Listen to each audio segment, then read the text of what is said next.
मी तर सांगतो की मोदींचे खरे विरोधक सगळे टी व्ही चॅनलमध्ये आणि वर्तमानपत्रात बसलेले आहेत. त्यांची बी टीम कधी काँग्रेस, कधी समाजवादी पक्ष, TMC म्हणून निवडणुका लढते. ओरिजिनल टीम कॉमेंट्री बॉक्समध्ये. त्यामुळे बी टीम हरते.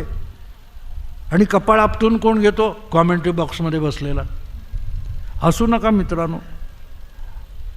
26 मे 2014 हिंदू या दैनिकामध्ये एक लेख छापून आला होता. How Modi defeated liberals like me. मोदींनी माझ्यासारख्या सेक्युलर माणसाला कसं हरवलं हे शीर्षक होतं. ते लिहिणाऱ्याचं नाव होतं शिव विश्वनाथन.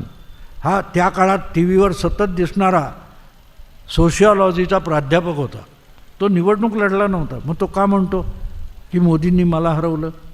तिथे कळेल तुम्हाला की मोदींचे विरोधक राजकीय पक्ष नाही, हे सोकॉल्ड पुरोगामी बुद्धिमंत आहेत. आणि त्यांच्या तालावर विरोधी पक्ष नाचत आहेत म्हणून विरोधी पक्ष हरत आहेत. विरोधी पक्ष आपण एक पक्ष आहोत म्हणून विचार करत नाहीत. बुद्धिजीवींना मोदी विरोधी आघाडी पाहिजे म्हणून हे आघाडी करतात.